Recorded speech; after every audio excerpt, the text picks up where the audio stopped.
Welcome to Beware of Spoilers. I am Adam. I'm tired. It has been a long day. First, elephant in the room. The pulling of the episode that went up this morning that I recorded on my way to work, thus eliminating the entire time I spent going to work. Rationale for that being, number one, it was about the situation with Disney and the Don't Say Gay bill. I don't think I was articulate enough in it to make it make sense or be logistically sound, or make my stance on the issue ring through in a meaningful way. So that was like problem number one. Problem number two, backlash was swift, one-sided, and decisive. And I got a lot of emails, which usually I don't get too many emails regarding, what's going on when I put out an episode. It's very infrequent. I got, within 6 hours of uploading the episode, I got 5 emails, so I was like, oh, fuck this. It's not worth to keep the episode up. If this is going to be my life for the next week, then fuck it, I'm going to pull the episode. Plus, the third thing, the situation is also evolving. To say that, what happened yesterday was one thing, and now we get changes to the story. Putting up the episode this morning as the situation has evolved in the 6 hours or 8 hours since, it doesn't help, especially considering it's not a text post, it is audio. So I need to be able to go out and record and have time to record a response episode. So yeah, I think that's one of those things where it's like, it's not worth the effort to continue to do it. Plus, a lot of the responses I got were not, oh, you're wrong for believing this or anything like that. It was a lot of just don't do politics, because it doesn't work. It doesn't feel right. And I agree. I felt weird recording the episode. Then when I posted it, and then I saw, the backlash and the, and what had happened since, I figured I would pull the episode entirely, and we'll focus on happier things, non-political things, what we have today, which we have a bunch that happened today. A bunch. Now, I know I said we're not going to get political, but if you go, I don't have an exact link, but if you go to Kotaku or if you go to IGN, there's a bundle that these websites have reported on from itch.io, where it's you get 1,000 games for $10, and the $10 goes to supporting the Ukraine. I bought it. It is a outstanding value if that's all you are looking for, but the money also goes to a good cause, and they've raised almost $3 million to support the people of the Ukraine who are fighting off the invasion. So if you can spare the $10 and do that or more, because one of those things pay what you want things, so definitely go and support that. It's itch.io, itch.io, and if you go on there, you can search Ukraine, and it'll be 996 things that you get for $10, and it helps the effort there. So it's definitely worth the donation, even if it wasn't going to a good cause. The value behind the donation is worth it. So let's talk about, let's start with the Kenobi trailer. The Kenobi trailer has come out because Kenobi is coming out in 2 months. And it looks pretty cool. I could live with being on Tatooine less. I mean, look, here's the thing. They spend a lot of time on Tatooine in Star Wars. For a planet that is introduced as a shithole the first time we see it, and it's something where it's, not of, particular interest or anything like that, to have that and then have it be the the epicenter of, like, Book of Boba Fett, and there are episodes and a good amount of The Mandalorian there, and then we have Episode 1, Episode 2 goes to Tatooine, Episode 3 visits Tatooine, Episode 4 starts on Tatooine, Episode 6 they go to Tatooine. Like, it's one of those things where it's like, I don't think we necessarily... These Oreo cakesters, by the way, are fantastic. I mean, they're, addicting to no end. If it turned out there was like cocaine in them or something, I would not be surprised. Now, look, here's the thing about, this whole situation with Kenobi, or Obi-Wan Kenobi as the name is fully called. Number one, we know it's a full limited series. I think that what this show is going to do that the Book of Boba Fett didn't, for me at least, was fill in an important gap in the history of the galaxy. And for me, that is, when I watch Star Wars, I remember watching, like, I was born in 94. Like, I grew up with the prequels. And I know they're shitty. Like, the person who's not a Star Wars fan in me, or like the movie enthusiast in me, I feel pretentious saying that, but like the person in me who can identify what a good movie is, looks at Star Wars, the prequels, and knows they're deeply flawed movies. A lot of them are really shitty. That said, the Star Wars fan in me, who watched these movies when I was 7, still to this day can watch Episode 3, and I'm talking myself into watching it again tonight as I do this, when I have other things I can watch, and I'm like, I could watch Revenge of the Sith again. Revenge of the Sith is pretty fucking fun. Like, the space battles, and the fight with General Grievous, and all of this kind of, cool stuff, and yeah, once again, we get another thing where a Star Wars trailer is being put out, on a day where Disney's having bad press to try and offset, but this time it doesn't look like they're biting quite as much. But the trailer shows off, like, Sith Inquisitors and all this stuff. And within the lore of Star Wars, there's an important thing that needs to be addressed that they really haven't yet, and that is, the clones didn't kill all the Jedi. Like, I remember watching it as a kid, and even being, I would have been in 5th grade in 6th grade. Was it 2005 or 2000? 5th or 6th grade. I would have been in middle school when I went to see Revenge of the Sith. And I saw it in theaters, and we went to Quiznos after, and, we went to, and I have a vivid memory of that.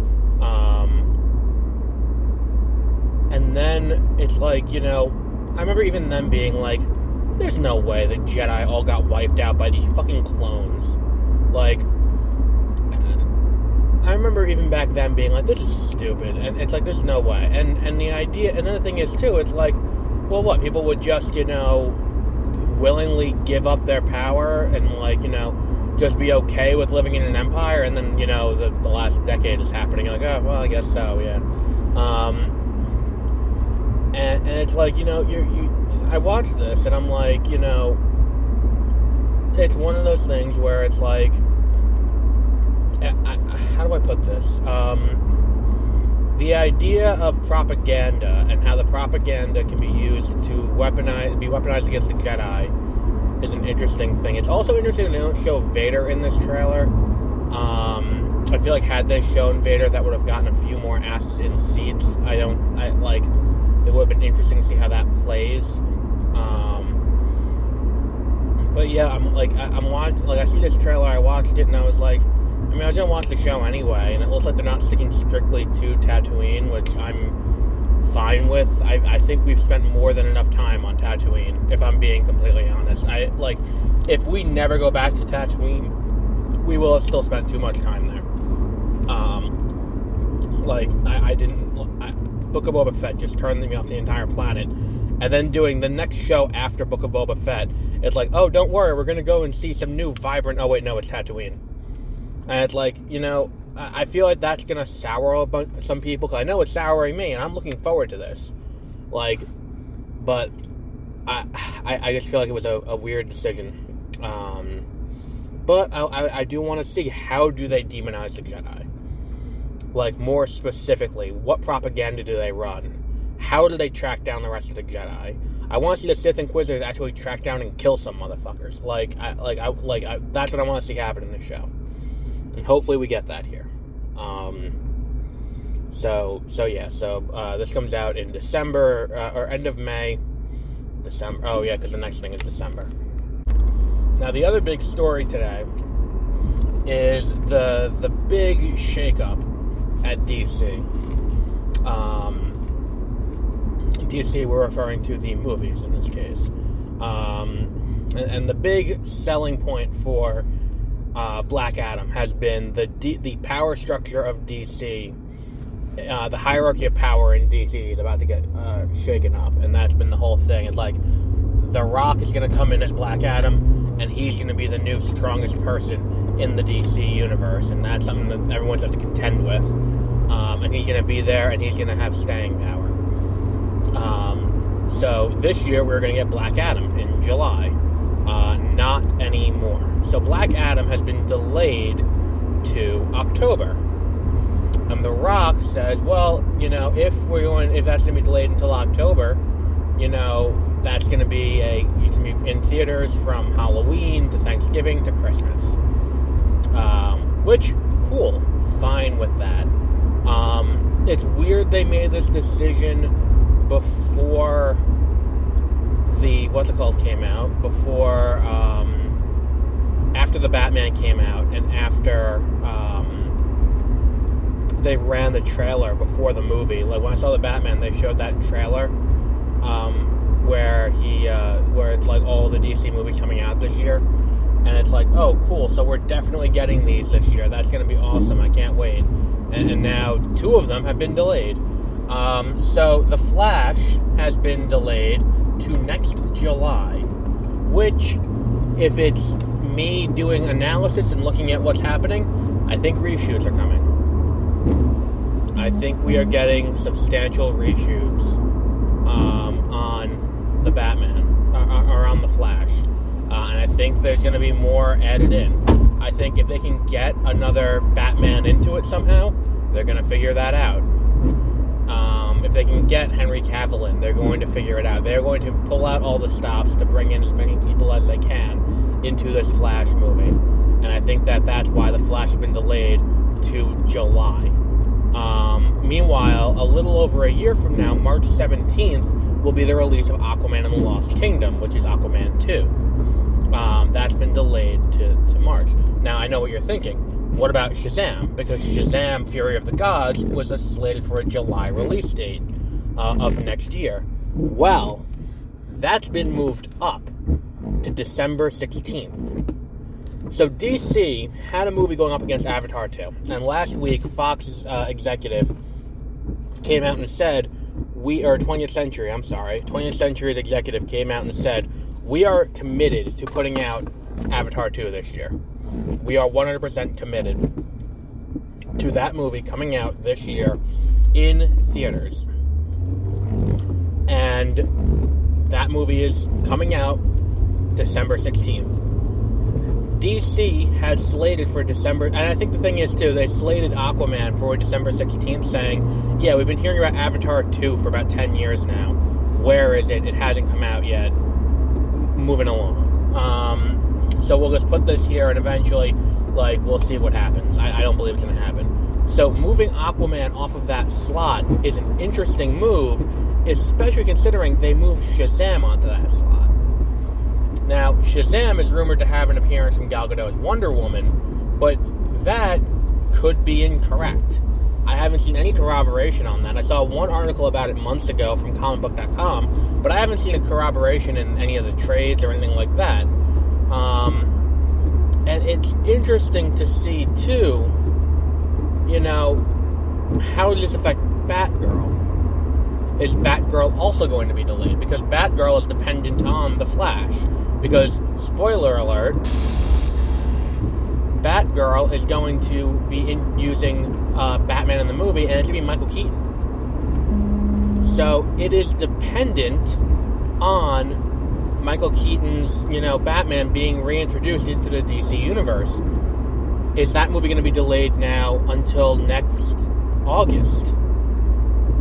Or next September even, on HBO Max? Or are they just going to be like, fuck it, people will figure it out as it goes along? Like, is that movie going to be reshot because it's actively being shot now? Will that movie be reshot to accommodate this new change?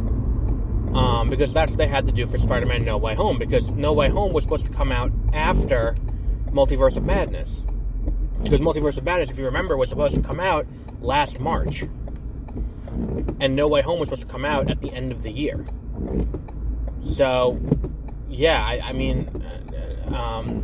it's one of those things where it's like you see this and it's just kind of, there's a lot of things that are thrown into flux now, and you're like, well, what are they going to do? How is this going to work? And I'm interested to see if it is going to, happen the way it to see if Batgirl does stick to its release date at the end of this year, because I was looking forward to that movie. I'm interested to see where that movie can go, and to act like that movie has to be changed now too, in an effort to ensure that continuity is maintained for storytelling purposes. I mean, it's kind of an important thing. I don't know, it just kind of feels weird to me that they're going to do that. Now I understand why, because what they want to do is they want to set it up quicker for the inevitable fight movie.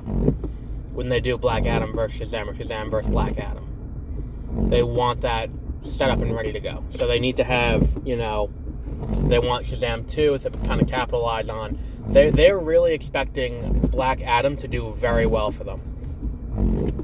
So what they want to do is really capitalize on that as much as they can, as quickly as possible.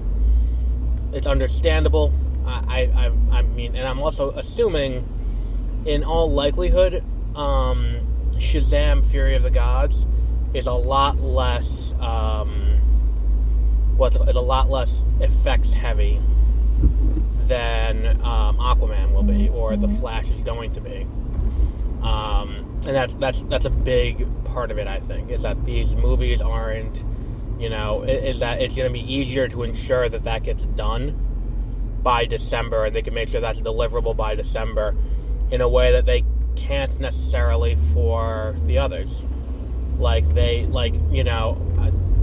You can't do Aquaman without a big effects heavy shoot, in the same way that you can't do I think to an extent even The Flash is going to be huge and effects heavy. But I think of them, I mean, granted, look at the budget of Shazam. Shazam was a pretty cheap movie, to the point where it was considered a success, and it only made it had a very weak opening weekend. But yeah, it's an interesting thing. Well, let's see how this plays out. Let's see where this goes and how this is received by them. And here's the thing too. It's I feel like at this point delaying the Flash movie is okay, because I don't think there are too many people who are looking at the Flash movie and are being like, well, this is getting delayed again. Is that a bad thing? It's well, at this point, they've been threatening us with a Flash movie for almost a decade. If the Flash doesn't get picked up, the TV show doesn't get picked up for season 9, by the time this movie comes out, a Flash TV show will have ran for 8 seasons between the announcement of a theatrical movie and the end of the and the release of said movie. And that's if the Flash doesn't get picked up. And it's one of those things where it's how is this so hard to get done? It's just they don't have faith in it. I mean, I said to someone at work today, I will believe that this Flash movie is coming out when I am sitting in the theater and the film has started to roll. Until that moment, I do not believe there's a Flash movie coming out. Because they've been threatening this since they cast Ezra Miller for Batman v Superman, and that was back in 2014, 2015. Actually, it was before that, because they announced the Flash movie before Batman v Superman. It is such a clusterfuck of a release. At this point, it's just laughable. I don't know. I feel like there's something where it's like if you were. I feel like they know at this point that this movie can come out whenever and it won't be an issue, because we know when this movie's coming. And the thing is too, it's like you didn't have to lead with Flashpoint in the same way the TV show didn't lead with Flashpoint. The TV show didn't even lead with Crisis. They teased Crisis in the very beginning, but they didn't lead with Crisis on Infinite Earths.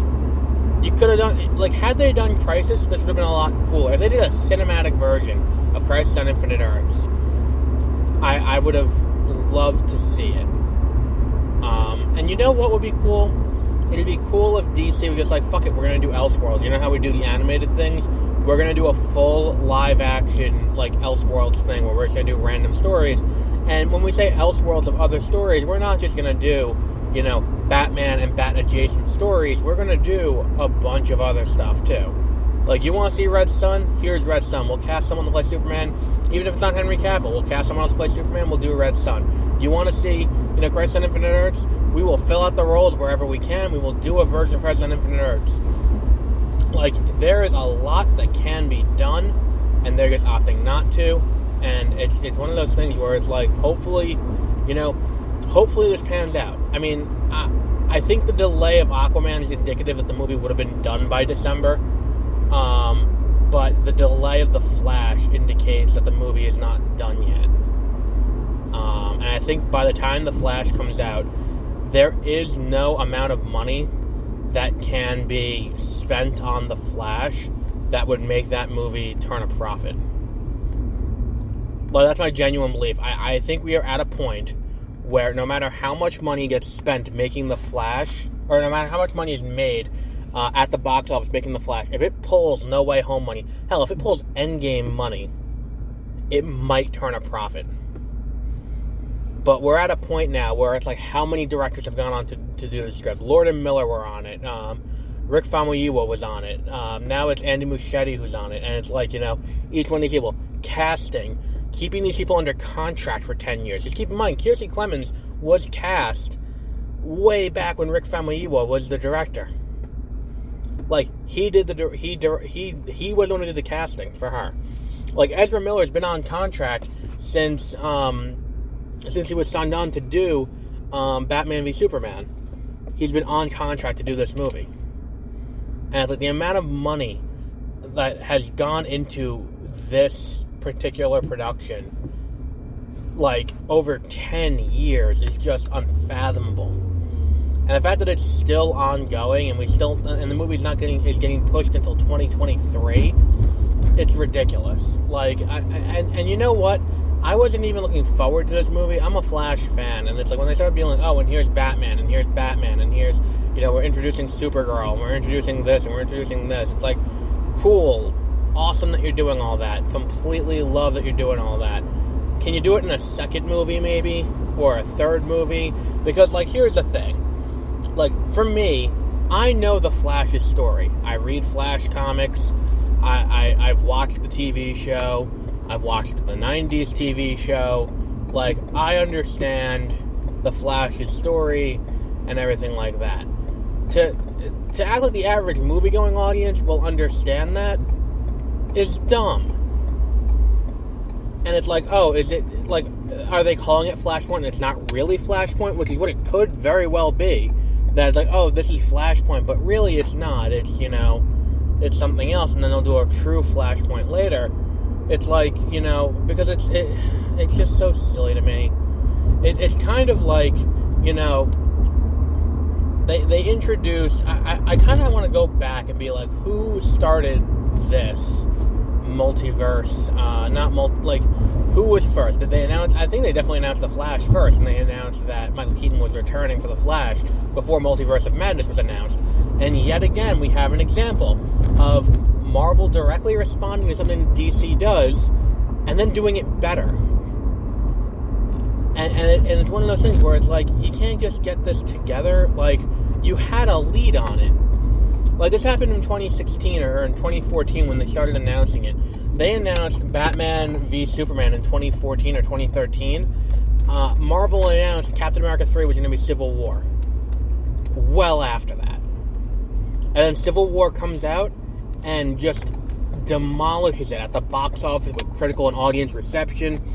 And it's just like, how does that happen? How do you get that big of a lead time and blow it as bad as you did? And then now the same thing appears to be happening here, where it's, they announced they were doing this multiverse movie. They announced they were doing that before Marvel announced they were doing Multiverse of Madness. Then Marvel announced they're doing that. Multiverse of Madness looks a lot more interesting than The Flash does. How does that happen? How do you get these lead times and still manage to fuck it up colossally? That's the question I have. And you know what? I think that's enough to ponder for today. So we'll wrap up there. And we'll be back with more news, more things to discuss, and more information as it happens tomorrow. And we will see what goes on from there. So until then, have a great rest of your week.